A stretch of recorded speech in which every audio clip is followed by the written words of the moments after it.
You know Graybar for electrical parts, but there's one more thing you may not be thinking of us for that can help maximize your next project's total value. Our pre-project planning services are designed to help you win the bid, save on labor costs, and keep your installers productive across your entire build. The sooner you call us, the better. Because when we're there from the beginning, we can anticipate your needs and help you solve problems before they become problems. Yep, Graybar does that. My lease has run out on renting this booth for the last almost 3 decades of calling Buzz, Stingers, and Bees games. It's been my honor and privilege to have you on the other end listening for all these years, for all 4,181 games. Some of them good, some not so good, but they've all been a lot of fun. And I wouldn't exchange anything I've done over the last 29 years for anything else. It's to the owners, to the players, over 800 players over the years, to the coaches, to the front office staff, to the PR staff, to the ushers, the concessions workers, the security people, the parking lot attendants, everybody involved. Thank you for making this minor leaguer feel like a major leaguer. I'm Steve Klauke, and for the final time, so long from the ballpark. Hey, welcome into the latest episode of the Show Before the Show podcast, the official podcast of minor league baseball, where we come to you with heavy hearts from the minor league world this week. And we'll read to you a story from the Salt Lake Bees. Quote, longtime Salt Lake Bees announcer Steve Klauke has died at age 69. A quote from Gail Miller, co-founder and owner of the Larry H. Miller Company. Quote, Steve Klauke was a dedicated longtime employee and world-class broadcaster. Steve will forever be remembered as the voice of the Bees and holds a special place in our hearts. We will always treasure and honor the immeasurable impact he had on the sports community in Utah and beyond. Our thoughts and prayers are with his wife, Sue, and their children, Adam and Lisa. Steve is a 3-time Utah Sportscaster of the Year in 1995, 2014, and 2016. He was the Ballpark Digest Broadcaster of the Year in 2014 and just retired last year as the voice of the Salt Lake Bees. And that was the call that you heard just a moment ago leading into this week's episode of the Show Before the Show. His final sign-off after 29 years as the voice of the Salt Lake Bees, and a tough news story to process and digest for people across minor league baseball. AAA baseball returned to Salt Lake City in 1994, and after that return, Steve called 4,181 regular season and playoff games, and was a mainstay in the Salt Lake area. And we welcome you into this week's episode of the Show Before the Show. My name is Tyler Mon, Sam Dykstra, and Benjamin Hill. Ben, I know you'd interacted with Steve at times throughout your trails through the minor league baseball world, and a guy who, everyone who has come forward since hearing of Steve's passing has had nothing but the greatest things to say about him. And one of those guys who was a real institution in minor league baseball, which is kind of a thing that becomes rarer and rarer by the year. Yeah, absolutely. I mean, he was the voice of baseball in Utah, a state that doesn't have, Major League Baseball. And with the Bees, like you said, Tyler, from the very beginning, in 1994, I interviewed him once in 2017. And as part of that interview, he explained how he got the job at the Bees. He'd actually come to Salt Lake City to work for the Utah Jazz, doing their pregame, halftime, postgame shows. And in 1993, he heard about a new Pacific Coast League team coming to Salt Lake City, and that team would be relocating from Portland, the Portland Beavers. And so he convinced the station he was working for at the time to let him go to Portland and broadcast the last 2 games of the Portland Beavers to kind of say, like, hey, this is going to be our team. This is what we can do with it. This is how we can present it. And that worked. And he ended up, from that, showing that initiative at the end of 1993, going to Portland, really helped, establish him as the broadcaster for when the Bees came, starting in 1994. I don't believe they were the Bees then. There was a Stingers era, a Buzz era. The Buzz, I believe, were the name when they returned. The Buzz were the initial team that Steve called games for in Salt Lake. Yeah, and then there was some Stingers years and Bees. It was all Bees related. But he did that all the way through last season and then retired. And so this first, baseball season in which he doesn't have to work, where he's able to, go on vacation, spend more time with his family, to have this happen is so sad. I knew him. I did not know him well. We crossed paths on multiple occasions. The most in-depth interview I did with him was about how he loved the TV show Diners, Drive-ins, and Dives on the Food Network, Guy Fieri. So he started a quest to go to every restaurant in a PCL city that had been featured on that show. And he had a blog called Triple D, the Triple D and Triple A that documented his desire to go to as many restaurants featured on that show in PCL cities. And as you know about the PCL, especially then, for most of the time that he was working in the PCL, it was a 16-team league, went well beyond the Pacific Coast. So, he explored America through its food. Also known for, his love of jokes. The Bees had put up some videos through the years, where managers and players would share their favorite Steve Klauke one-liners and those kind of things. So real dry sense of humor. Love to tell jokes. I remember talking to him in his broadcast booth, and yes, most broadcasters have some books around, some reference materials, but he just had shelves and shelves of books. And, he took that aspect really seriously too, of documenting the history of the Salt Lake Bees. I mean, this is a new franchise when he started, so he was there from the ground floor, not just calling the games, but contextualizing the entire history of that franchise. So in the minor leagues, sometimes broadcasters come and go, but Steve, working in that market from the very beginning, had an impact that was huge throughout the state of Utah and throughout the minor leagues. And it was just, crushing for so many to hear about his death so unexpectedly. Well, you guys had a great concept to put together for this week's episode of the show before the show. We're going to hear from some of Steve's colleagues in broadcasting in the Pacific Coast League and minor league baseball. And I would imagine there were a ton of people who really jumped at this opportunity to be able to share the things that they remembered and loved and knew about him. I know, just texting with Alex Friedman the other day, Alex said, and of course the radio voice, the Oklahoma City baseball club this year, no longer the Oklahoma City Dodgers. But Alex said, as he was talking about it the other night and breaking the news on his broadcast, he got choked up, just talking about it. And it's a fraternity, a group that, especially for people who worked around Steve for a very long time, you form connections in a way that are really, really unique. And you guys got a chance to reach out and get some input from people who knew Steve really well in his baseball life. Yeah, we did. And, as we're recording this, we're still waiting for some of those to come in. So don't know at this moment, we don't know exactly how many will be featured, but we already have some and more coming. And I'm really glad we have the opportunity to do this and to give people a sense, not just from us talking, but from people who knew him really well, to talk about who he was and what he meant to the minor league baseball, Salt Lake, and just who he was as a person. Yeah, I think just seeing the reaction across the minor league landscape, whether it's people from the Pacific Coast League or beyond even, who knew Steve in some way and called him a mentor, and the amount of people who immediately had two of his catchphrases handy, which his home run call was, "It's up there, it's out there, it's gone." And he would punctuate every Salt Lake Bees win with his catchphrase, handshakes and high fives all around.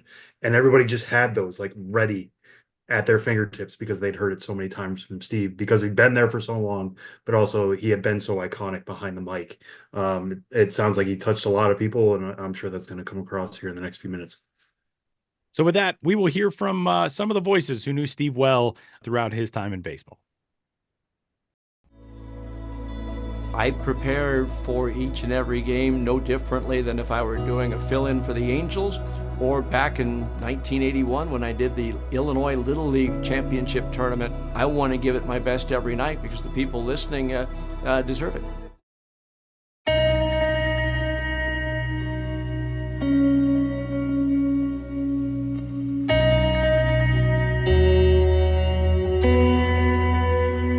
On this week's episode of the Show Before the Show, we're remembering the life and career of beloved legendary Salt Lake Bees broadcaster Steve Klauke, who passed away this week at the age of 69.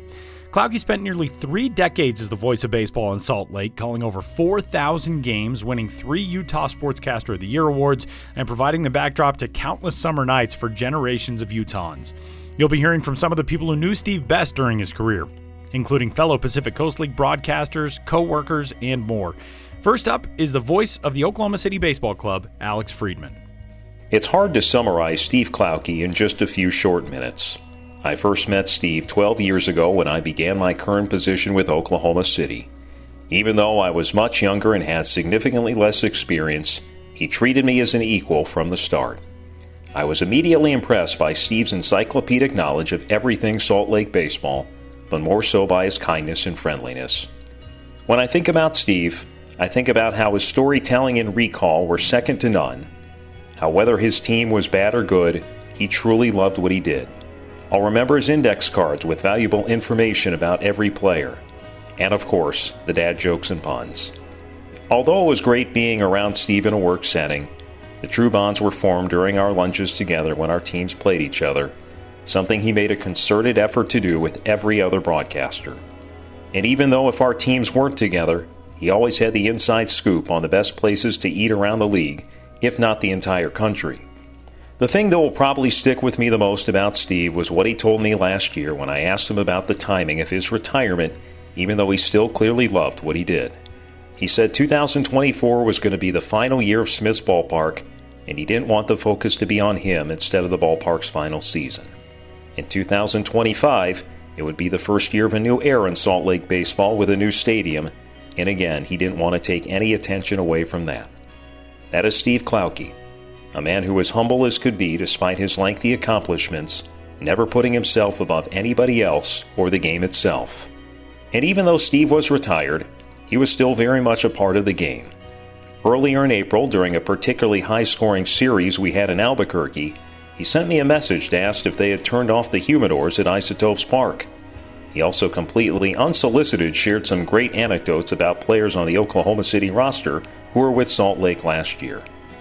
It's hard to believe a man who was so widely respected and considered a friend to so many is gone. Just a few weeks ago, he sent me a text message to wish me a happy birthday, not knowing that would be the last time we corresponded. I'd like to take a short amount of time to share my condolences and some words with Steve's family. Sue, I don't need to tell you what an amazing man you married. I know Steve was really looking forward to taking you on a summer vacation for the first time in 30 years, and I am so sorry he won't be able to do that. To Adam and Lisa, he was so incredibly proud of the both of you and wanted to share updates about your lives and achievements as much as possible. I also lost my father rather unexpectedly this past December. Following his death, I learned he was loved by so many people, including a lot I had never met before. It gave me some solace, and I hope this will do the same. Steve, you had a career many dream of but never achieve, and you earned everything along the way with your outstanding talent, but more important, the way you treated those around you. You were a great colleague and friend. I'm sorry we never got the chance to say goodbye, but I will never forget you. This is Jeff Hem with the Nashville Sounds, now of the International League, but for 8 seasons I got to share a press box with Steve Klauke when we were in the Pacific Coast League and he was with the Salt Lake Bees, and I am just heartbroken by what we all have lost in Steve. I want to express my most sincere condolences to his family. I can't imagine the shock that they're dealing with right now. Steve was such not only a great announcer, we all knew that, and he was a big league caliber announcer who got to do some big league games and covered the Utah Jazz and was in Salt Lake for a long time. We all know Steve was a great game caller and play-by-play man, but I so looked forward to when the Sounds would play the Bees because of the friendship that I got to develop with Steve. He made people around him better. He put people around him at ease. He was your friend right away. He was always friendly. He was always ready with a joke. Sometimes they weren't that funny, but you had to laugh anyway because Steve was proud of his puns. I feel like Steve Klauke had dad jokes long before dad jokes became a meme and an internet sensation. Steve Klauke's been telling bad, and in some cases, because they're bad, good, dad type jokes for a long time. He had a line ready for anything. You couldn't try to match him or one-up him. You would try to make him laugh, and he would immediately say, well, it's like when, and you knew a line was coming with a bad pun, and it was just who Steve was. It was fun to share a press box with him whenever our teams would have series together. I also felt a special connection to Steve because he and I are both from suburban Chicago originally.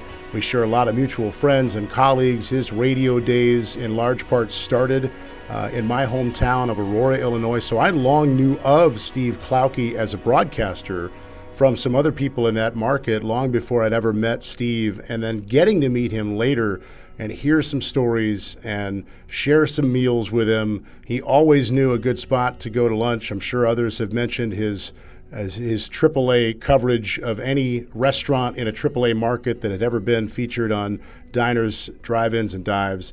There was just so much to Steve beyond just calling a game. And I was talking with a good friend and a former colleague of Steve's the other night, and we were sharing some stories and fun memories. And look, if the goal of any of all this is to be unique, Steve Klauke crushed that. He was unique in all the best senses of the world. He was a terrific person.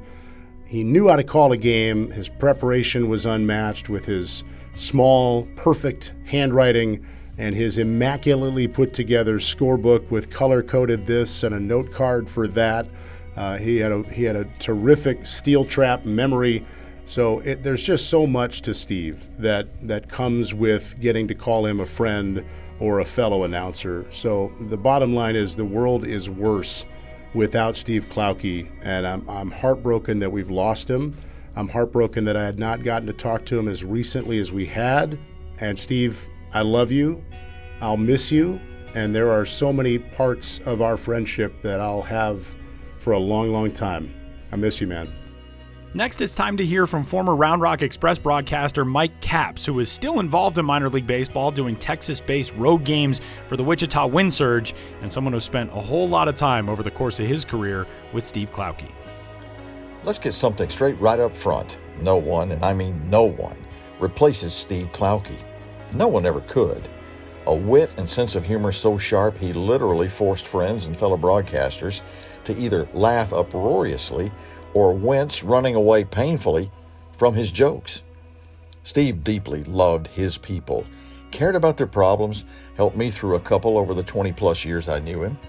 He spoke in calm, dulcet, understanding tones. He'd laugh now if someone called him an amateur psychologist, but in his own way he was, and his smile, that ear-to-ear grin, those flashing schoolboy eyes, simply sold the package as if to say, calm down, you and I got this. Steve knew how good he was behind a baseball microphone, knew he was big league, and brother was he.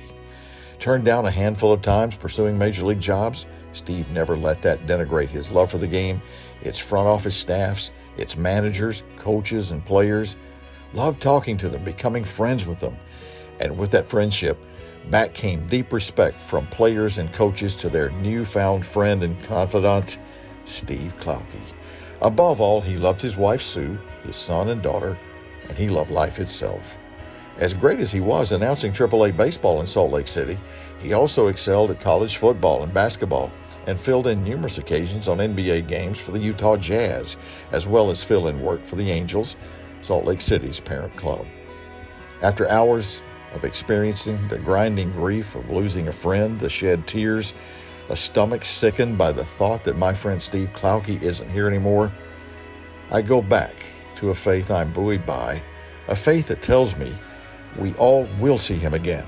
We will laugh again with Steve, shoot the bull again with our buddy Steve Klauke, and relish in the knowledge we won't lose each other ever, ever again. Godspeed till the other side, my great friend. Godspeed. Hi, everybody. This is Tim Grubbs, voice of the Wichita Wind Surge, longtime broadcaster of minor league baseball, and Steve Klauke and I spent a lot of years together in the PCL together. Steve was there for my very first broadcast as a AAA broadcaster in New Orleans in April of 2002. He was the broadcaster for the Salt Lake Stingers. I was the broadcaster for the New Orleans Zephyrs, and I remember him giving me advice. And here I am in my home ballpark, a rookie broadcaster in the PCL, and it was day 3 of the series. He took me to lunch, gave me some advice on what's the best ways to deal with these players and deal with the broadcast and navigate everything. And obviously over the years, Steve and I shared a lot of thoughts and became really good friends over the years. And even though we haven't been in the same league together for the last 5 years, I certainly kept in touch with him and enjoyed everything he taught me over the way. I still use some of that advice to this day. Steve was certainly a good friend. I don't want to bore everybody with some of the thoughts, but one of the things, Klauke and I spent a lot of time at the diners, drive-ins, and dives over the years. We're both big fans of the restaurant. His list was much longer than mine, but we both, he was into triple figures. I was in the 90s, somewhere along that way during our travels in the PCL, but obviously we both enjoyed good company and good food and enjoyed each other. When the Wind Surge got switched from a AAA franchise to a AA franchise, I remember him teasing me that they don't give frequent bus miles in AA. He was a connoisseur of hotel frequent points, frequent flyer miles, etc. So I definitely learned a few tips from him, not only as a dad, but as a baseball broadcaster, but obviously as a traveler, and how to compile those points over the years. Not to bore everybody, but probably my funniest story with Klauke over the years is that when the New Orleans Zephyrs switched their name in 2016 to a different name, the New Orleans Baby Cakes, Klauke was the lone broadcaster who refused to say it in his broadcast. And I mean never said it, not once. He called the franchise New Orleans. At the time, the NFL franchise in our nation's capital, Washington, had a different name, and a lot of broadcasters would just say Washington. Obviously, years later, they switched their name to Washington Football Team and then to the Commanders. But Steve was ahead of his time, and I guess he was probably the first to realize that that name and the Crescent City probably wasn't going to work. And here I am now living in Wichita. But Steve was certainly a good friend, gut punch to hear the news. Prayers for the Salt Lake Bees and that whole organization. Certainly enjoyed my time traveling to Utah over the years, to Sue, his family, and thank you for letting me share. And as Klauke would always say at the end of each Salt Lake win, high fives and handshakes all around, and have a great day. Broadcasters across baseball paid tribute to Steve this week by using some of his signature calls, including this moment from Rich Burke with the Hillsboro Hops. 0-1 pitch. Slider swinging a high fly ball, deep left field. Back goes Joe Stewart. It's up there, it's out there, and it's gone.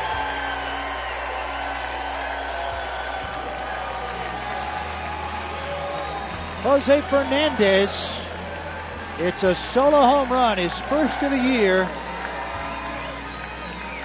And that home run call, an homage to my late friend Steve Klauke of the Salt Lake Bees, who died a couple of days ago. I love you, Steve. 4-0 Hillsboro. One of Steve's signatures was that home run call, and the other was his call after Salt Lake Bees victories. His fellow Pacific Coast League broadcaster Tim Haggerty paid homage to Steve by utilizing that call after an El Paso Chihuahuas victory this week. The 3-2, Shunk runs, pitch is swung on line, diving play at third. Eggy Rosario's got it, and the Chihuahuas win. Handshakes and high fives all around for El Paso tonight. 10-3. The Chihuahuas win in Albuquerque. Ryan Radke, now one of the lead voices of college football on Westwood One, was the voice of the Reno Aces for 11 seasons and spent time crossing paths for over a decade with Steve in the Pacific Coast League. You know, I first met Steve when I started out in Tucson, and he just immediately accepted me into the fraternity. He encouraged me, he validated me, and that was really big for a young kid who hadn't done a ton of baseball, certainly hadn't done a whole lot of pro ball, and was frankly still battling a lot of insecurity about whether or not I could do this job, whether I could do it well. Steve was a big preparation guy. All my mentors had emphasized to me how important that was. And so, watching what he did and how he did it, it definitely influenced me. when I was starting out. And then, as I moved to Reno for the start of the Aces franchise, I told people that if we wanted to do things the right way in terms of record keeping and documentation, we should look at what Steve did. I mean, he was a walking encyclopedia when it came to the Buzz/Stingers/Bees. He knew every single stat. He had every relevant record. It was all right there in the media guide that he had put together. It was just the right way to do things. And I just figured that if we're starting a new team, new franchise, we should copy what he did, because it was exactly the way that it was supposed to be. Steve was a terrific broadcaster. It wasn't a job for him. It was his passion. He was that guy that he loved being in the booth. He loved telling the stories of the teams that he covered. He loved the game. He loved that on that mundane Wednesday night in June that should not be spectacular for any reason. Some great story might come out of that he could tell for years to come. And he didn't just love the teams that he covered. He loved the teams from his childhood. The last time I saw Steve was last year in L.A. He had come out to see the Bears play the Chargers on a Sunday night game. He tried to catch the Bears every single year. I can still remember how happy he was when the Blackhawks won the Stanley Cup. He never lost that enthusiasm about the game and those teams that he had loved for so long. But I know Steve's greatest love, his greatest enthusiasm, was saved for his family. You couldn't have a conversation with him without hearing about his wife and kids. He was so proud of them.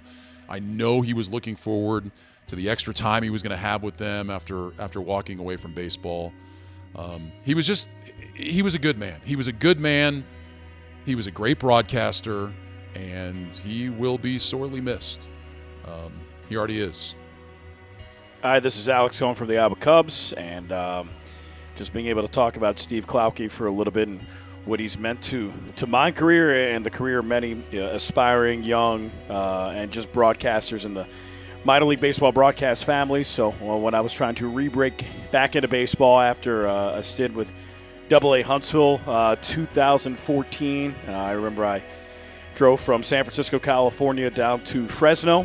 Doug Greenwald, that time voice of the Fresno Grizzlies, was so nice and let me come down and sit in the booth, and met Steve Klauke there. And Steve said, come in here and come sit down and hang out with me for a couple innings, and I did. And at that point, he gave me his cell phone number and email and said, if you need anything at all, feel free to reach out. And I thought that was just, and one, it was really nice, but didn't really think anything of it. I've had a lot of broadcasters that have said similar things to me and never followed back up. But within a week, he texted me and said he heard of a couple job opportunities that were possibly opening up at the single-A level. And, then I called games for the Idaho Falls Chuckers. And, Chuckers were playing a game in Orem, Utah that season, and it coincided with the Salt Lake Bees game. And he knew that. He actually reached out to me. And, I came in, sat in with him again, introduced him to my girlfriend at the time, then my wife, and just kept on saying keep in touch. And throughout my career, we went to the Bowling Green Hot Rods, and in 2017 I got an email from Steve in September saying that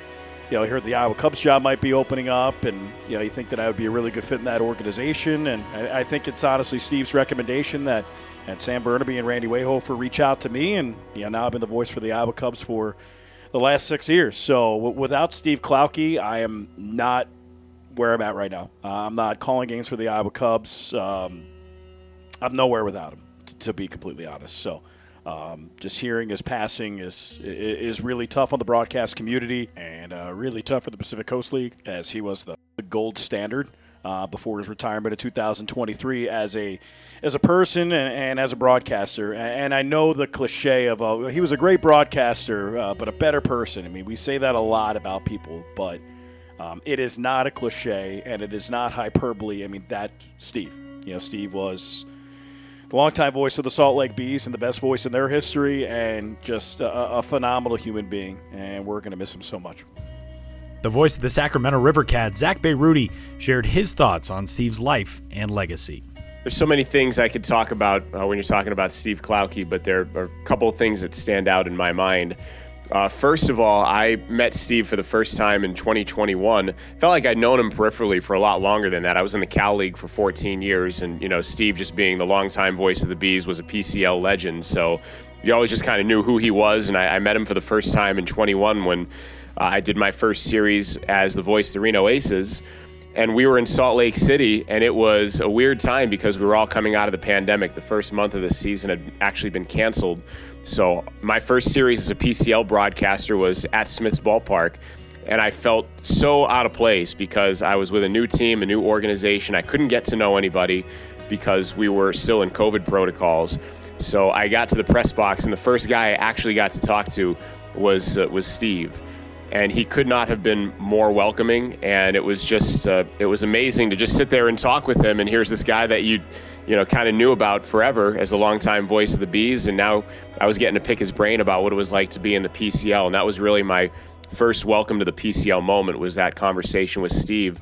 And then after the game that night, he offered me a ride back to the hotel, and it seemed like a small gesture, but at the time it was huge for me because I didn't know anyone. So I was trying to figure out, I can't take the bus or the shuttle back to the hotel. Am I going to Uber? Am I going to walk? And then Steve just graciously offered a ride.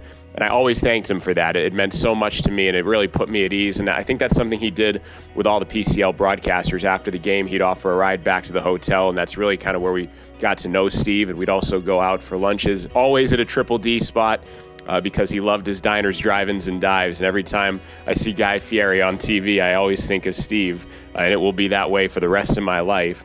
I got to know Steve the last few years, going from Reno to Sacramento also, and just getting to know him and the mechanics of his preparation. I mean, he was a meticulous preparer, and it was such a gift to be able to call a game in the booth next to Steve, because you look over and you see how prepared Steve is, and you knew where the bar was. Steve set a very high bar in terms of the quality of work in the PCL, among other guys. But I mean, Steve was just so consistent with his preparation, and always delivered the goods. I mean, he never stumbled, he never missed, because he was so prepared. And I just always appreciated that about him. And then the last gift he gave me, I got to be there for his last series that he ever did. I was there for the last game that he ever did at Smith's Ballpark, and just kind of being in his presence that series was something that I just tried to take in. I tried to take in how amazing it was that someone like him got to leave on his own terms, because that's not always something that we get to do for one reason or another. And after 25 years, he got to call it on his own terms and say goodbye. And people came from far and wide to be with him and to be in his booth. It was like a procession of people going in and out of his booth that week. And still, through all of it, he managed to stay as prepared as ever, and he was as on it as he ever was. And to top it off, I think in that series, he taught me what it meant to be a good person and a good husband and a good dad, because ultimately that's the reason he retired, was to help Sue. She was going to have surgery and she would need some assistance, and just how selfless he was. And he acknowledged that she had been there for all of his travels and been at home and had to sacrifice all those years he was traveling, and now it was time to give back to her and his family. And I will never forget that. And Steve is an amazing person, an amazing broadcaster. It's up there, it's out there, it's gone, and Steve Klauke will miss you. And finally, some moments of reflection from the man who inherited the mic from Steve at Smith's Ballpark in Salt Lake, Tony Parks. Tony's been involved with the Salt Lake Bees in various capacities since 2006, including over 1,000 games as on-field MC, and now serves as the voice of the Bees. To say that Steve was low maintenance would be a disparaging comment, because Steve wasn't low maintenance, he was no maintenance. First time I ever saw him, I was a sophomore in high school. He was calling a basketball game of our high school team. I introduced myself to him. He was very kind, great to talk with. He then found out he had some technical issues. He would have to call the game with a handheld phone up against his ear. So he said, okay. They grabbed a phone. He hooked it up to the line. He sat there in the gym for 90 minutes, called the high school basketball game while holding the phone up against his ear for the entire night. When he finished up with the game, I could see the sweat off of the edge of his ear and in his hair. And he wasn't frustrated. He wasn't upset. He wasn't exhausted. He went back and found me before he left and said it was nice to meet me, and then took off. We stayed in touch. Later on, we would eventually start working together when I was still a high school student for the local radio broadcast for high school football. He respected me as a professional and as a person. His coaching was always accurate and uplifting. It was never disparaging or cruel. As great as he was, he never expected you to kneel at the altar of his greatness in order to have a friendship or a relationship with him. The ballpark is what it is because of him. He was where the culture begins and ends. He was there longer than anyone, but that place meant more to him personally than people will ever know. He wanted everything to be the very best, so his standard of excellence was sky high. He was also huge on the morale part of being at the ballpark. No one was ever treated like they were on the roster but not on the team. We don't refer to people as interns. We make certain that they know they work in a place with emotional safety, emotional trust, and emotional happiness. They are left with no doubt that their experience of working there with us, with him, was going to move them positively in the direction as a person and a professional. He took that seriously. In a world where jealousy and selfishness can take center stage, he was the first one to celebrate the victories and accomplishments of others. It mattered to him to be the best person for his team, not just the best person on his team. He was very helpful and supportive during my toughest days. When things were at their worst, he was absolutely at his best every single time. And so while I'm honored to be the voice of the Bees following his career as a broadcaster, I take very seriously the role that he held as a person that set the cultural standard at our ballpark. He was very supportive of me in that role, and I'm hoping to continue to extend that part because anyone who worked with him knows that's what made him so special. There's nothing like him. There never will be. He was the absolute best in every single way, plain and simple.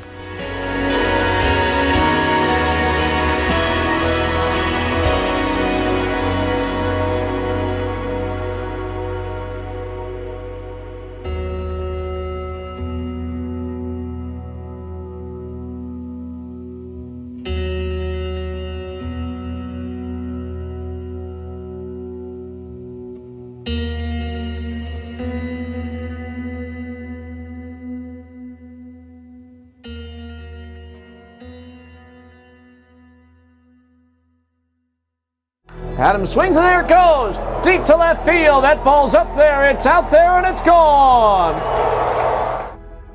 Whatever impact that I've had that I'm happy to have been a part of, but it's not really something that I've really given much thought about. I don't know how many people I might have touched. I just hope that they think I was a nice person, good person to be around, fun to be around, good husband, good father.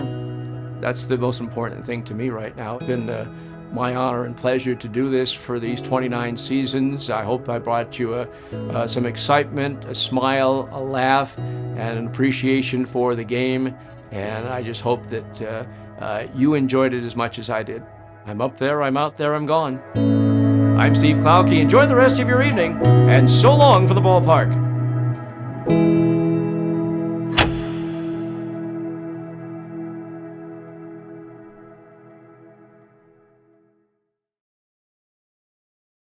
Huge thanks to everybody who contributed to get an idea of who the man was. Steve Klauke, the former longtime Salt Lake Buzz and Stingers and Bees radio voice, and a guy who, if you grew up in Salt Lake, you grew up in Utah, you knew that voice, and he probably brought you a whole lot of memories. It wasn't just the Bees and the Buzz and the Stingers, but Weber State University.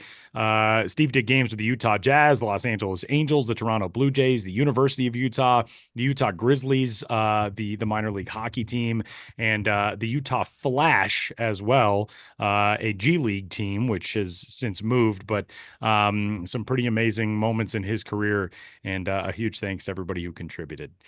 So with that, we'll turn to what is going on with our guys, Ben and Sam. The minor league baseball season rolling toward its midway point, and you guys have some things on the horizon. Ben, you're headed out on yet another journey. So is Sam. We're going to talk about Sam's coming up here in just a little bit. But Ben, what's on the docket for you?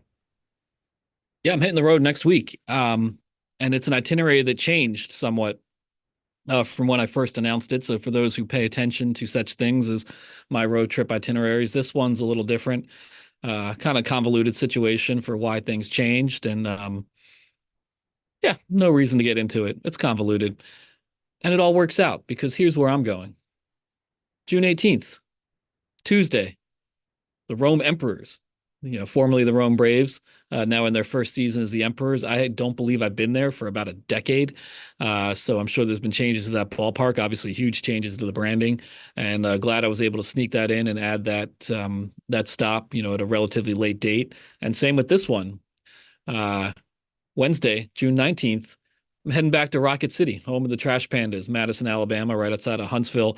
I went to Rocket City just 3 years ago, and usually, for me, the way I operate, a glacial pace, some might say, 3 years is like no time at all. But when I was reworking my itinerary a little bit and wanted to get to Memphis, and I saw Rocket City right there along the way, and thought, hey, I'll stop by there again. It cannot hurt to see some Trash Pandas baseball. So Tuesday in Rome, Wednesday in Rocket City, and then Thursday, as I said, in Memphis, AutoZone Park. That would be Thursday, June 20th. I haven't been there since 2012. Actually, the last three teams on this itinerary, 2012, 12 years ago it's been. So hitting up the Memphis Redbirds, AAA affiliate of the Cardinals at AutoZone Park in downtown Memphis on Thursday, the 20th. Friday, the 21st, Arkansas Travelers in Little Rock. Another one I'm really looking forward to getting back to, Dickie Stevens Park. Remember some real unique characters I met there last time, and looking forward to meeting some more on that Friday night in Little Rock with the Arkansas Travelers. And then staying in Arkansas on Saturday, the 22nd, a specific region of Arkansas, Northwest Arkansas, technically Springdale, home of the Northwest Arkansas Naturals, AA affiliate of the Kansas City Royals. I'll be there on Saturday night. So 5 teams, 5 nights, 4 states, going from Rome, Georgia to Madison, Alabama to Memphis, Tennessee to Little Rock, Arkansas to Springdale, Arkansas, Tuesday through Saturday. And I'm looking forward to it. And Ben, as you're kind of bopping around all these places, especially with Rome, the fact that you're starting out there, how much do you feel like a name change affects the ballpark experience? I feel like that's not something we normally talk about with this stuff, and there's branding and stuff. It's all about what people are buying, what players are wearing, what coaches are wearing, all that kind of stuff, what we call them when we write about them. But then to see it in the ballpark, obviously certain things have to change. There has to be certain marks around the ballpark. But do you feel like that's a fresh coat of paint in itself, even though the actual architecture isn't changing? Yeah, absolutely. And I think sometimes fans don't notice the extent that things change in that regard. That's kind of a question I often have for front office members when I'm talking to them about a rebranding, is that aspect of it. Because when you think about it, think about any given minor league team or really any professional sports team and just how often the logo is in the ballpark. So you're thinking about signage just throughout the ballpark, on the concourse, on the exterior, around the video board. It's everywhere. A lot of teams have, maybe 4 top tables that had the old logo in it. Those have to be replaced. Front office members, get a whole new wardrobe. They're always wearing those game day polo shirts. Those are all new. Of course, the pocket schedules, the media materials, the marketing in general at the ballpark and throughout the community. It's the kind of thing that once you start thinking about it, you're like, oh man, oh right, and this too, and this too, and this too. Oh yeah, also this. So that's a huge part of the offseason for any team that rebrands. And I'm sure you'll see it in ways big and small, at the ballpark in terms of how much changed. But yes, the ballpark itself, they've been there now for the better part of 20 years, maybe over 20 years. So that facility is going to look more or less the same. But when you really stop and look around and see all that Emperor's branding and signage and references and what have you, you realize how much it is. And I will do my best to take note of all those things. I'll keep a running tally and come back with at least 150. I am really excited to see. They did such a great job of incorporating little things into the logo and the identity. I'm really excited to see whatever in the ballpark feels like, oh yeah, that wasn't here when they were the previous identity, and now there's like a very cool tie-in. If there's like any sort of gladiatorial thing, if there's a chance that they can put you in an Emperor's box and you can give like a thumbs up or thumbs down, which was not actually a thumbs up. They did a thumb to the side, just in case. Or maybe it wasn't a thumbs down. They did a thumb to the side. I don't know. I took Latin in high school. I don't know why I remember that. But please, wear a toga, put some of those olive leaves in your hair. Do all of it if you can, please, Ben. Yeah, I'm gonna go full Caligula. Like, appoint a horse my vice president when I'm at the ballpark. Ben, what else is the exciting thing to be going to ballparks that you haven't been to in over a decade? I would think is probably somewhat overwhelming in that there are things that maybe you've thought of over a time of like, oh, I got to see that the next time I end up in Memphis or wherever. Is there anything else that you really have had circled on the calendar with this coming up? Well, yeah, I think those last three, especially, it was a trip in 2012 that I went. So that was just a different era of my life. I remember that trip in 2012. I had recently learned that I've been diagnosed with celiac disease and didn't really know what celiac disease was, had no real sense of what food had gluten in it. And I remember going on that trip being like, well, I spent my whole life without a gluten-free diet, so it doesn't need to start right now. So I remember being on that trip, eating this, that, and the other thing, and thinking to myself, like, I don't think I'm going to be able to do this anymore. I think this might be the last time I do this. So I had many moments around that. So this time, I'll have designated eaters at these locations, and maybe I'll get some of that food myself because I can work some nachos into a lot of scenarios or barbecue or what have you. I am curious about the Memphis Redbirds nacho situation. They're famous for those barbecue nachos. I want to over the years, they had some drama and then stopped carrying them, then brought it back. I don't really know where the nachos stand right now, but it's these famous barbecue rendezvous barbecue nachos. Right. What was the drama? I need to know nacho drama.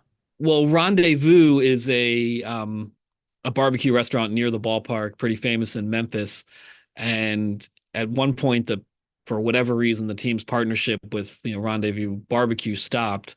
So the barbecue nachos, which use that their legendary seasonings and sauces, stopped and became a different product, and fans were pretty upset. And then there was a big deal a couple years later where it was like Rendezvous Barbecue nachos are back. So I just want to check in on that and see what the nacho scene is in Memphis for sure.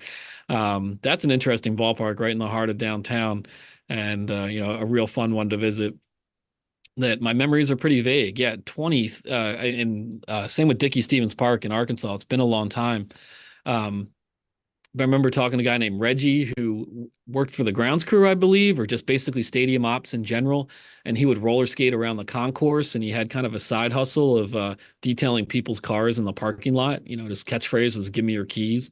I'm not sure if he roller skates anymore, but I didn't really do a formal interview with Reggie last time. So I'm hoping to talk to him about him being an iconic ballpark character. Apparently the groundskeeper has also been there for 40 some years as well, and like lives on the ballpark grounds.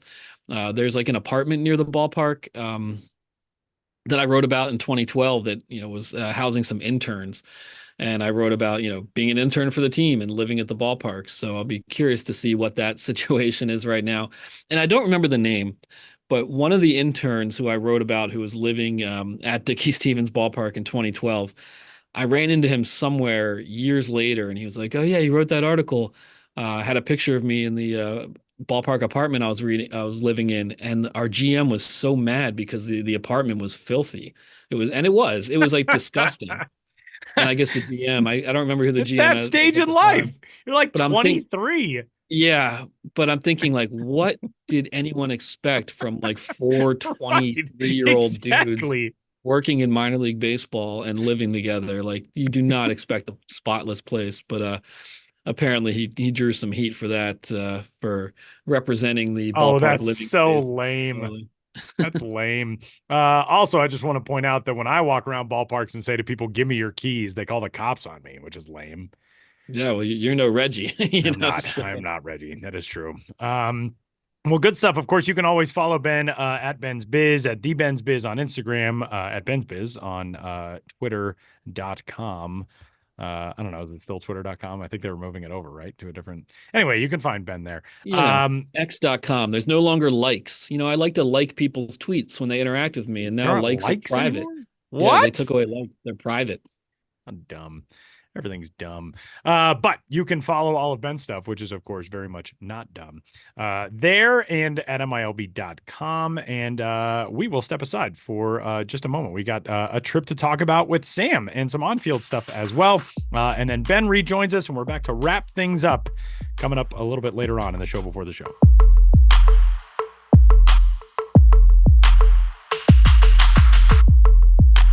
All right, it's time to talk some on-field stuff with our very own Sam Dykstra, who is headed to the state of Alabama this coming week. Have you been? I'm sure you've been to Alabama before. Have you been to Alabama before?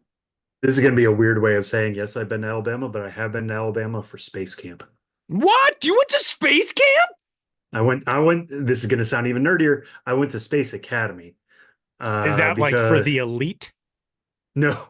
Like the kids who are too good for space camp?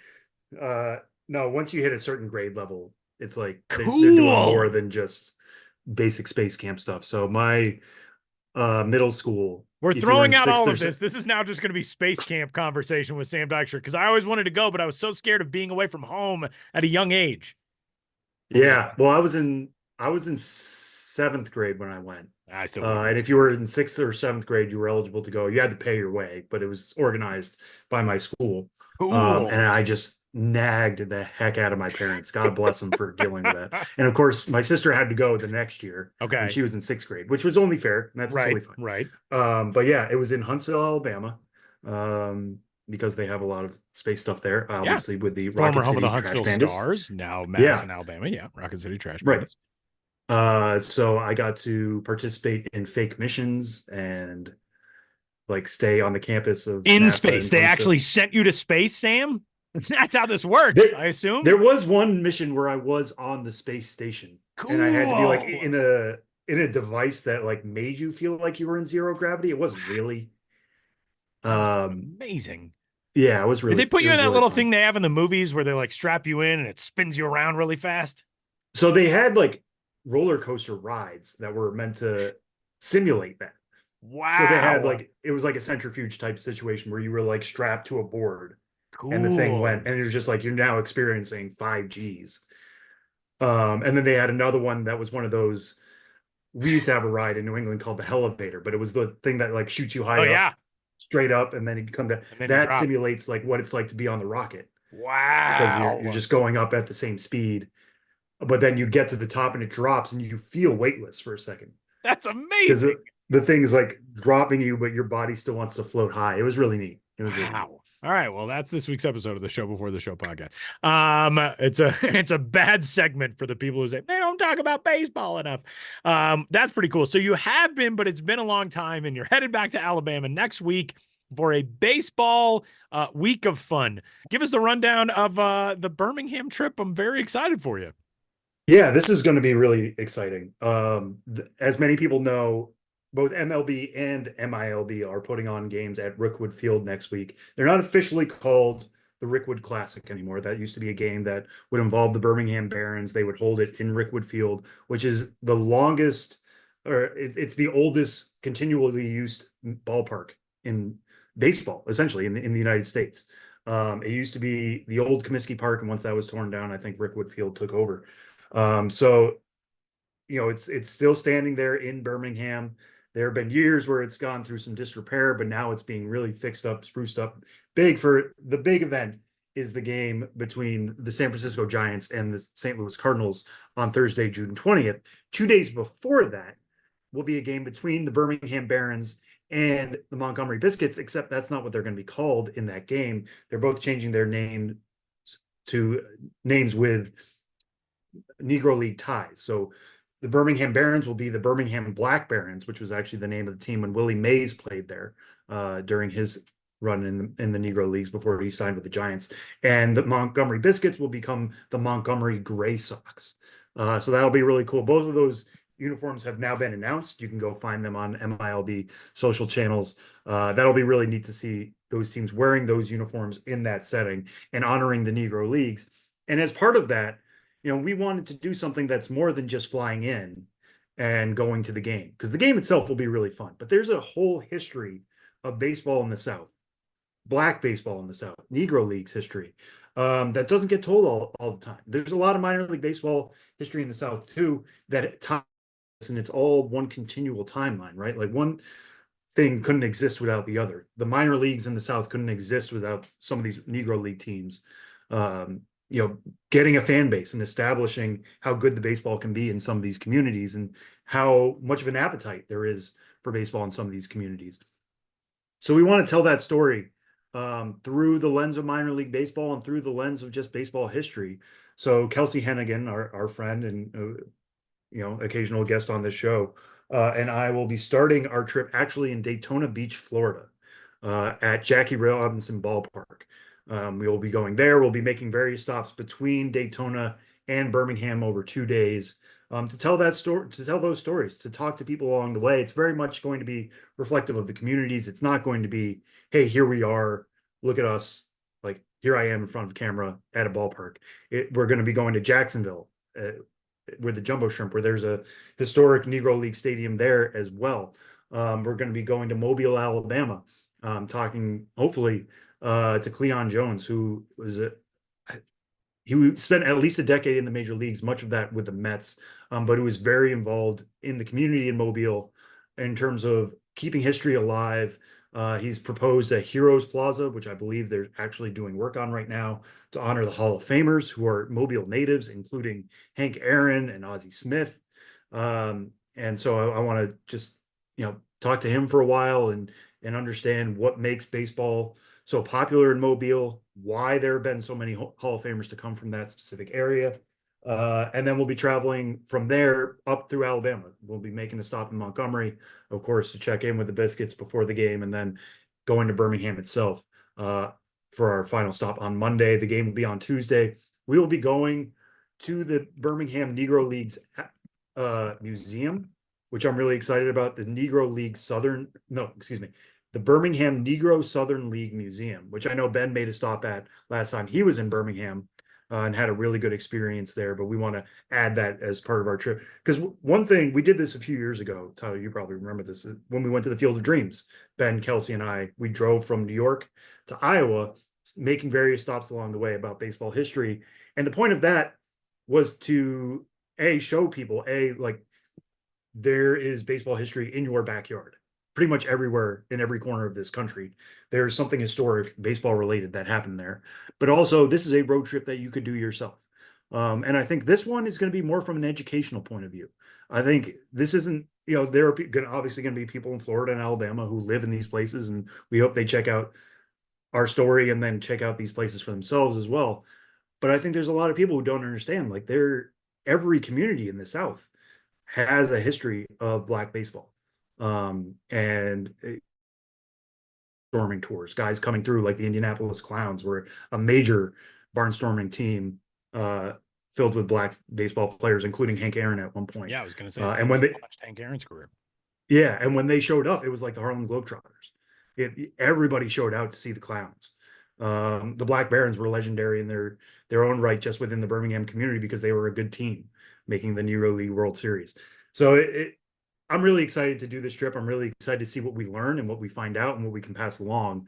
We'll be writing up a journal about our trip that'll be coming out coinciding with the game itself. We'll write about what we see at the game. We'll talk to folks at Rickwood itself. And I'm just excited to see Rickwood for the first time. I've never been to that stadium. I've heard what it's like. There's lots of good content out there about, like, how Rickwood has survived over the years, what it's going to be like next week. There's a great podcast out there called Road to Rickwood, which is hosted by Roy Wood Jr., who is a native of Birmingham and has been very involved in this whole process. I'm just really excited to at least play a small part in that. And the fact that there is a minor league angle, and that is going to be the opener on Tuesday. It's the Montgomery Gray Sox versus the Birmingham Black Barons, 6:00 Central on Tuesday. Tune in. We're going to make that stream free on MLB.com, so you can tune in there. There might be other ways, but keep them peeled on the MLB Pipeline social channels. I'm sure we'll have announcements about that. But yeah, very excited to get going. We're leaving on Saturday, road tripping all the way to Monday, and then staying in Birmingham for Tuesday's game. All right, Sam. Well, we have a very fun on-field topic to discuss as well, and it is not a traditional one in a whole lot of different ways. And I want to start by quoting from a story from the Associated Press from a couple of days ago by Janie McCauley, and it is, quote, "When balls start landing on the Stanford football team's practice grass way beyond the wall in right center field, everybody knows Japanese slugger Rintaro Sasaki must be taking batting practice at nearby Sunken Diamond. Even the swim coaches have trained themselves to be on high alert on the pool deck more than 450 feet away, just in case the left-handed hitting Sasaki somehow sends one that far, and they believe he will soon enough." Rintaro Sasaki is a fascinating baseball story right now. One of the most interesting in the entire sport. A couple of years ago, you probably heard his name for the first time when he opted out of the Nippon Professional Baseball draft in his native Japan and declared that he was going to be going to Stanford. Initially just declared that he wanted to go play college ball in the United States, chose Stanford, and wants to go the route of being drafted into Major League Baseball. This is not something that Japanese players do very often, maybe at all. I don't know of anyone else, certainly with the profile of Rintaro Sasaki, who has made this jump to go from high school baseball in Japan to college baseball in the United States and try to make it that way into the United States major leagues. And he has arrived with some flash already. Rintaro Sasaki is a member of the Trenton Thunder in the MLB Draft League, and in his second at bat of his debut in the United States on June 11th, he belted his first home run, a 2-run homer, and did it in a way in which you really kind of felt like, oh, this dude is very much for real. Rintaro Sasaki, a fascinating story. A guy who's going to be a lot of fun to watch. He has not yet played for Stanford, so he's actually making this debut before making his collegiate debut, but he's been taking classes already at Stanford, immersing himself in not only the academic side, but learning English, getting settled in to the culture that is going to be, you know, the biggest part of his life for the next however many seasons before he potentially is drafted by a big league team. This is a fascinating story, man, and I think for a while, Sam, people didn't really know what to expect. And then all of a sudden, you know, he's on a stage like the draft league, and in his second at bat comes through in a big way. Yeah, there are so many factors going on here, excuse me, that I think make it such a fascinating story. Because I think without any one of these factors, it would be a weaker story. Like if he didn't set the Japanese high school home run record, if he was just a guy who hit like 70 high school homers instead of 140. Not 140 in 4 years. We wouldn't be quite as interested if his dad wasn't his high school coach who also coached Shohei Ohtani. Like there is a direct Ohtani connection here. It's not just, oh, they're Japanese guys. Like there is a direct route here to the best Japanese player who's ever come over. That's another fascinating angle here. Like you mentioned, Tyler, he has not actually played stateside yet. So this is his debut, and all you hear is like, this guy's got killer power. Right. And all the quotes in story, The Athletic did a story on him as well a few weeks ago. And all these quotes are from Stanford players saying how good he is and how well he's, you know, doing in terms of culture and fitting in and all that kind of stuff. But that's all happening behind closed doors. We don't have actual results to grab onto here. And then he homers in his first game. It's like, of course he does. Like if he would have gone 0 for 4, which would have been completely within his right because baseball is a difficult game, we would just be like, all right, well, you know, we'll see how it goes. But no, he homers in that first game, and we're like, oh, this is a lot more interesting now. This is a guy who could live up to the hype. My colleagues Jim Callis and Jonathan Mayo reached out to some scouts about who could this guy be. You know, you're hearing he is first base only. Like so much pressure is going to be on the bat to kind of come around. He is 6'250". I mean, he is built as a power, you know, first base DH kind of guy. There's not going to be a ton of flexibility with, okay, let's try him in the outfield. Let's try him at third. Yeah, he is going to rely almost exclusively on the bat. Yeah, but when the power's playing as well as it is, like that's how guys get drafted and high up. I mean, I'm not saying this is his comp, and I know it's not a great time to make this comp, but like Spencer Torkelson was taken #1 overall as a guy who pretty much everybody agreed was a first baseman only. The Tigers tried him at third base, didn't work. So if there's enough power in the bat, like you can make that work. You can Jack Caglianone also pitches, but a lot of people like him more as a hitter.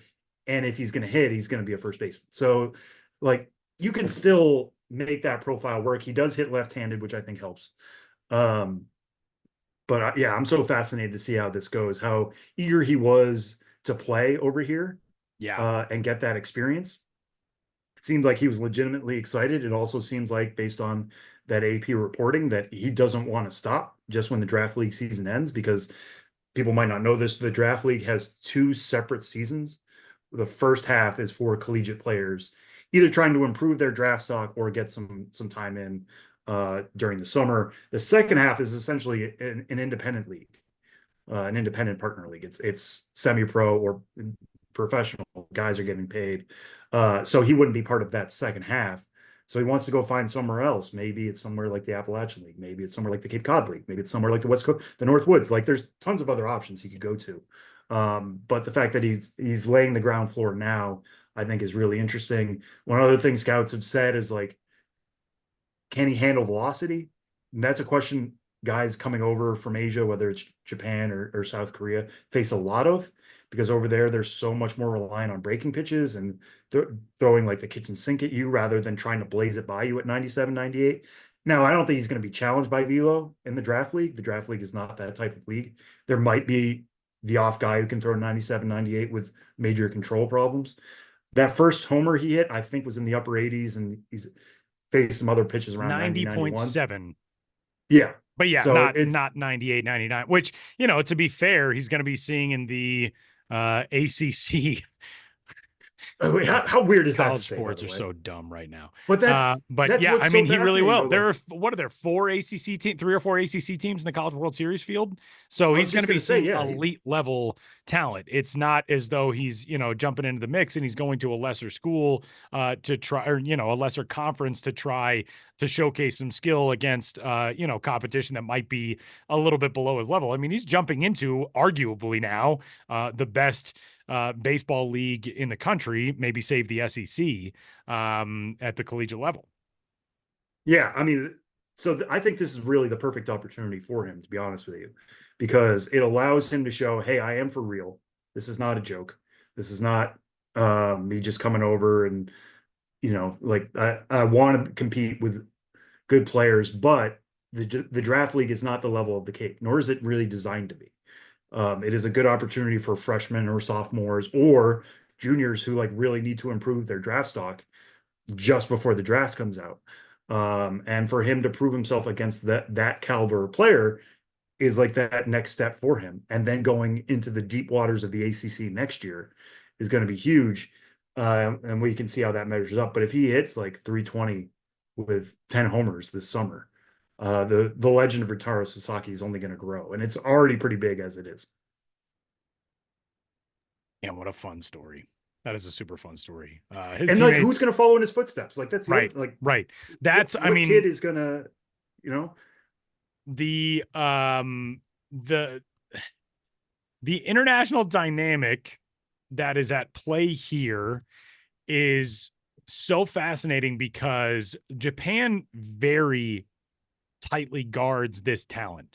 There is virtually no precedent for this, for somebody, especially at this talent level, to go over from Japan to make the jump to the United States and try to go this route. We have seen this in reverse, essentially. Remember Carter Stewart? I was just going to bring him up. Yeah, Carter Stewart was a draft selection who was taken 8th overall by Atlanta in 2018. Atlanta offered money below the full slot value for that draft pick. Carter Stewart decided he didn't want to play for that club, and so he made the move over to Japan, where he has been a member of the Fukuoka SoftBank Hawks for the last several seasons. He's 24 years old now. That was a big gamble. And in December of last year, he signed a 2-year, $10 million contract extension with the Hawks. Every once in a while, it looks like, oh, he's really getting it put together. And there have been times where he's, struggled a little bit, as is going to happen when you're doing something that's very much unprecedented. I don't think that we have seen a whole lot of players look at that and think, oh, maybe that's my route. If it doesn't work out over here, I'm just going to immediately go to Japan and see how that works out. But does this turn the tables in the flip side of that equation? If it works out for Rintaro Sasaki, do we see Japan's elite level talent make the decision, all right, I'm just going to opt out of the NPB draft, go try my luck in America? Because the thing is, with some of these leagues, and I don't know the specifics of how it works with Japan, but in Korea and Taiwan, for example, Korea much more so. Taiwan, I think this has essentially been repealed, but there are almost punitive actions taken. If you're a kid who comes out of high school and you decide, I'm going to go sign with a franchise in the United States, there's a ban placed on you for how long it will be if you don't work out in the U.S. before you can go back home and play in Korea. So there is some risk that is tied into this stuff with some international players. So there's a lot hinging on Rintaro Sasaki. This is a really, really fascinating story. Even if you're not somebody who follows international baseball, this has big time implications for a lot of talent that could potentially follow behind him. Yeah, and I'm also going to be interested to hear from Japanese players who have come over. Like, do they wish they had gone that route? Like, we're going to get another version of this. Who knows how soon, but Roki Sasaki, like every offseason for a while, until he actually does it, is going to be rumored, is this the year he jumps over? Right. And he could be, Yamamoto obviously got a massive deal in the offseason. Sasaki could get even a bigger one, because I think a lot of people think he has a higher ceiling than Yamamoto, even though Yamamoto was so great. If you don't know Roki Sasaki, he was the one who last year threw a perfect game and then had another perfect game through 8 innings of his next start and was lifted because of his pitch count. So almost through 2 consecutive perfect games. Yeah. And who has a 1.96 ERA right now with 70 strikeouts and 59 2/3. And is what, 21 at this point, I think? 22? This is his his age 22 season. He turned 22 last November. But yeah, it's ridiculous. Like, if he were to come over, I think next offseason, he would still technically be prospect eligible, which is part of that calculus, right? Like when Ohtani came over, he was part of the international signing system. He was not part of getting posted and eligible to sign contracts for 9 digits. And he had to wait it out. And obviously it worked out for him. He signed a mega deal with the Dodgers. And I don't think anybody's complaining about how that goes, but there was some risk involved. So, like, would Sasaki be willing to allow for that risk or wait until like Yamamoto and sign when he did?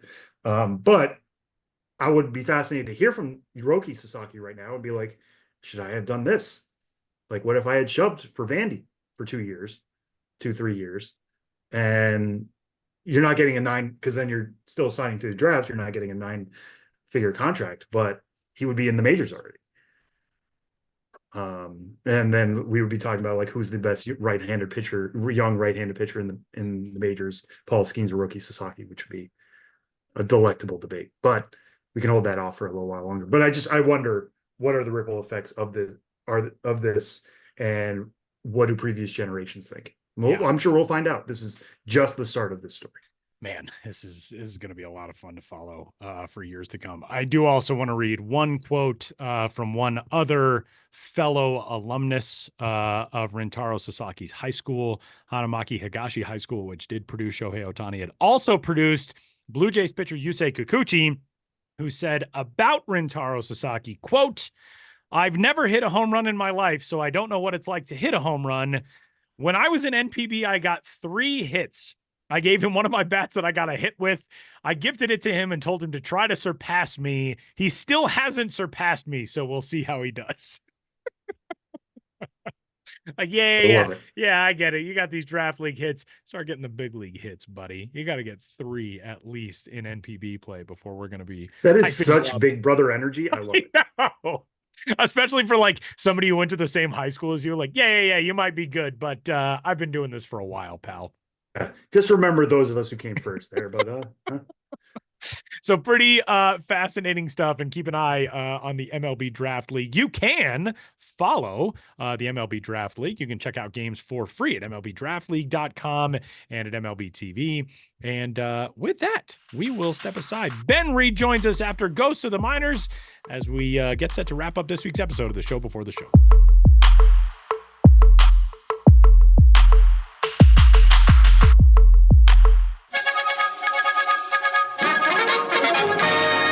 We interrupt this podcast to bring you another thrilling edition of Ghosts of the Miners. Now, here's your correspondent and host, Joshua Jackson.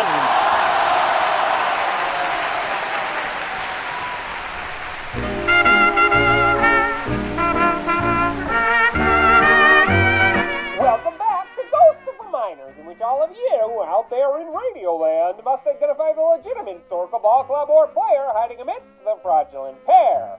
One has a real place in sporting history. The others have a fake place in sporting fiction. In the last segment, I asked you to the following minor league baseball teams did at one time exist.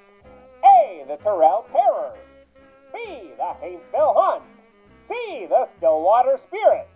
You're scary smart if you picked A, the Terrell Terrors, who popped up in the Central Texas League and the Texas Association for a few seasons in the first quarter of the 20th century. Terrell is a Texas town not at all to be taken for Terrell County in West Texas, but toward the other side of Texas, just east of Dallas.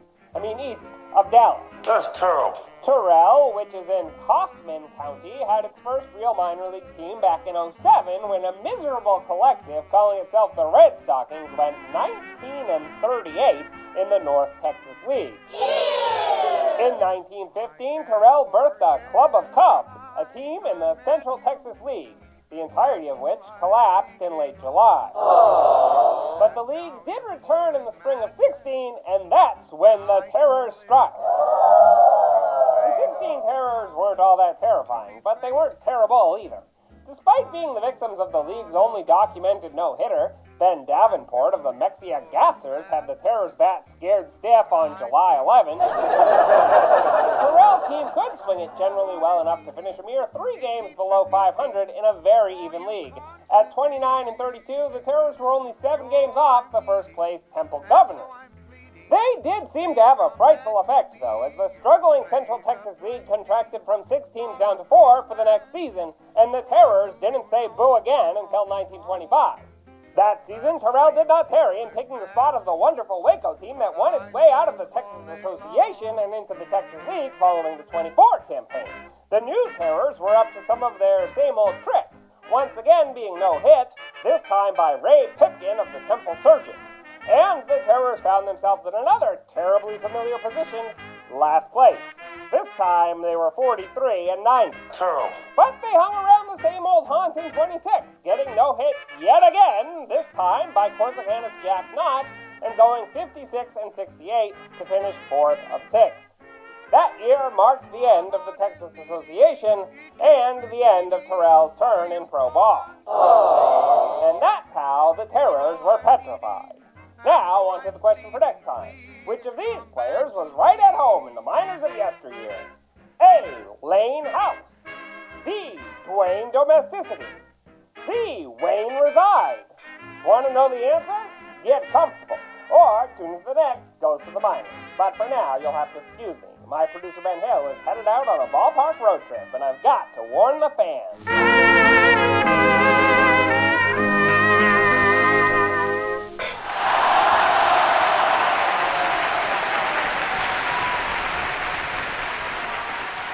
Well, as we get set to say goodbye on this week's episode of the Show Before the Show, we have the Huntington Hellbenders identity in the creation space. We have been in touch with the legendary Vince Petafrezzo, who is going to be doing that work for us to bring the Hellbenders identity to life. We also uncovered some other fun things in relation to this Hellbenders identity, one of which was a change.org petition from 2016 in which a woman in Asheville, North Carolina was trying to petition former U.S. Senator Mike DeWine, who I believe still owns the Asheville Tourists, or did. I believe he does, and his son Brian, is head his team GM or president or whatever the case may be. Right. Yeah. Trying to change the team name from the Tourists to the Hellbenders. But man, this lady really went in on the Tourists name, which is one of the most historic and unique and coolest in minor league baseball. And she calls it, quote, an embarrassment, which, man, you're not up on your baseball history if this is the case. Now she does say, quote, the Hellbender inspires fear and awe. She's right about that. But Cat Smith's 2016 petition did not reach its goal of 1,000 signatures, and thus the Asheville tourists remain. Although I don't think change.org petitions are binding in any way. Anyway, I think it would have remained even if they hit the 1,000. I think you're probably right. I think having had it for over 100 years at that point would probably keep it intact. But we do have the Hellbenders identity creation process underway. But we also heard from one of the most legendary names in all of minor league baseball, and especially in minor league baseball team identity design. Talked about the Rome Emperors a little bit ago. That was his creation. Dan Simon got in touch with Ben after our most recent episode in which we came up with the Hellbenders, and had some really awesome input on the episode, including pointing out the Walla Walla Sweets alternate identity, or like parallel identity, the actual onion itself, which I think I said last week it was a Vidalia onion. It is similar to a Vidalia onion, but it is not. It's apparently the same thing. And those are only grown in Georgia, according to the Vidalia Onion Act of 1986, which, as Dan notes, quote, is really a thing, unquote. But man, Dan came in with some awesome input on the conversation we had. Yeah, when we were creating the Hellbenders identity, we threw a lot of stuff out, and we talked about Walla Walla quite a bit, because what was the suggestion we got for Walla The Walla Walla Wallabies. The Walla Walla Wallabies, yeah. So that led to quite a bit of Walla Walla talk. There is this team called the Sweets, and Dan Simon created that logo.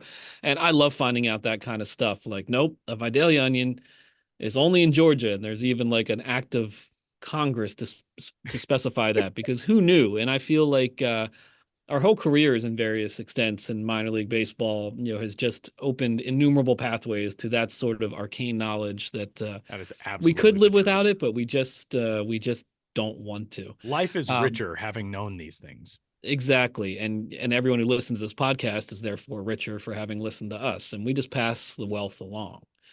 We don't hoard it for ourselves. This is a socialist podcast in that regard. We like to be equitable in our distribution of knowledge. Exactly. There we go. Yeah, exactly. I like that. Exactly. But we also last week, again, there was a lot of riffing, a lot of figuring out on how we were going to get this identity together. And we talked about there aren't many logos in which the animal or thing depicted in the logo is pitching, and couldn't come up with real concrete examples, but Dan sent along some of his own work as well to show that there are some pitching logos, or if not pitching, then definitely throwing. And he points out that Mary Washington with the Fredericksburg Nationals, which is where Mary Washington lived, and you can still visit her former house in Fredericksburg. There is a Mary Washington logo that Dan did for the Fredericksburg Nationals, and she is pitching. So if you ever wondered whether the mother of our nation's first president could pitch, well, there's your answer. She could throw the splinker with the best of them. Could she really? I also imagined it being Molly Pitcher, who was a woman who fought in the American Revolutionary War, but I don't think it's supposed to actually be. I think it is Mary Washington and not Molly Pitcher. It's not a person literally named Pitcher, Sam. It's sitting right there. It's another opportunity to share the knowledge, to bring another person into the baseball fold. Molly Pitcher. That's what I'm saying. That's all I'm saying. Dan also pointed out, he said, if the Salem Witches were really a team, they should do a Salem Witches without the T alternate identity with logo artwork featuring an anthropomorphic sandwich wearing a witch's hat and swinging a broom, which sounds awesome. It just makes me, that was one of those moments where I was like, oh, that's why he's Dan Simon. Right. Because that just like popped into his head. Like, that's just an idea that he had. That would take 50 lifetimes for me to come up with anything even remotely that creative and cool. And Dan just like, it was just like a Thursday identity idea that Dan had. As far as the other ones that Dan pointed out that were either pitching or throwing, he said in a subsequent email, he said, quote, the attached screenshot, which he sent to us, 4 used and 1 unused secondary logos I created with characters pitching. Top row from left to right. Now, the Idaho Falls Chuckers, no longer an affiliated team. The Augusta Green Jackets, the Fredericksburg Nationals. The bottom row of the image that he sent us, the Greensboro Grasshoppers, the Lakewood Blue Claws, with the latter proposed but not used. So the Lakewood one we had never seen before because it didn't come into the actual fold for Lakewood. The Greensboro one is the new Greensboro logo. And it's sort of an update on Greensboro's old Grasshopper logo. And it's interesting because the old Grasshopper logo to me was like a shortstop who had fielded a ball deep in the hole and was thrown across the infield. This new one, I had not even really thought, I just kind of thought like, oh, it's a new version of that. But yeah, this one definitely is pitching. And I did not realize that. And my apologies to Dan for not immediately seeing that, but I was looking at it through the lens of like, well, the old one looked like an infielder type of Grasshopper. This one is definitely a pitching one. Yeah, because I always took it as like they're fielding it on a hop. Yeah, right.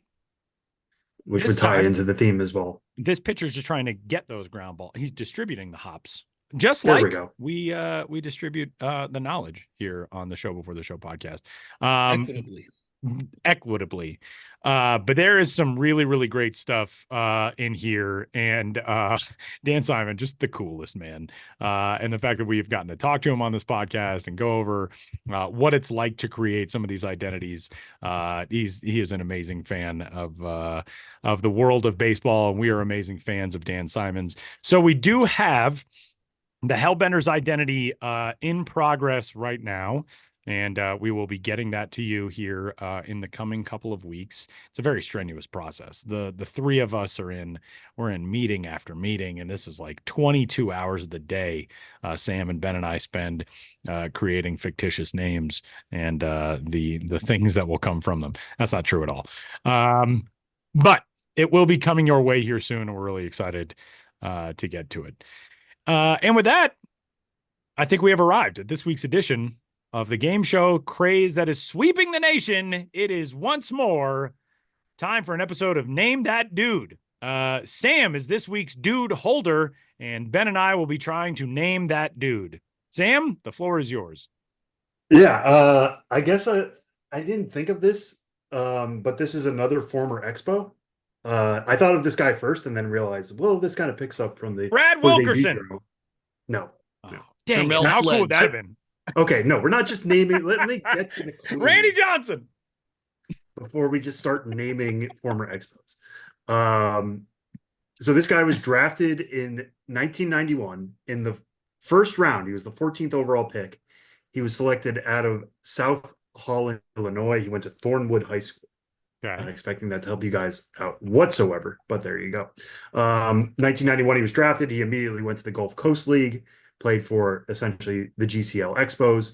1992, started out his career on the full season side with the Albany Polecats of the South Atlantic League, and then moved up to High A West Palm Beach Expos. That team, by the way, was in Albany, Georgia, right?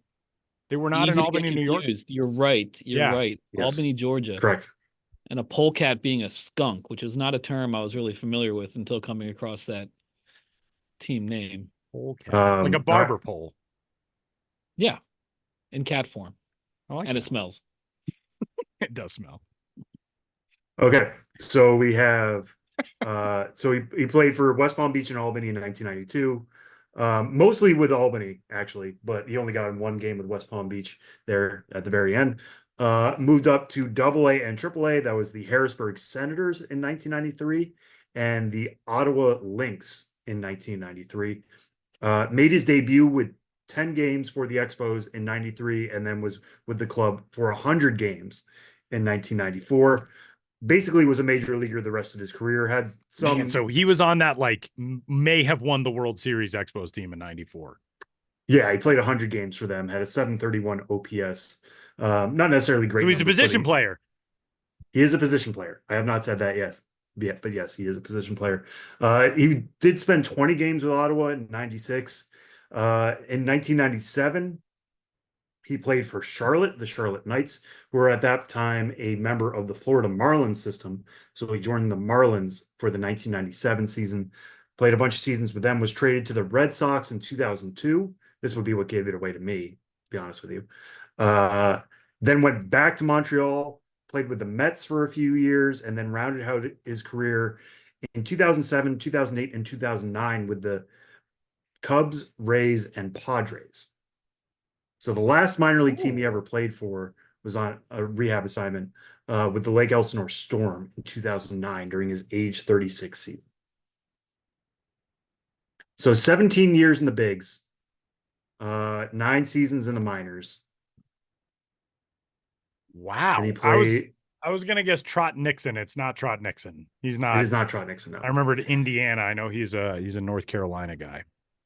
No, it was cycle Illinois. through some names, but didn't come up with anything. I was like DeLion to Shields, but no, not Jamie Carroll.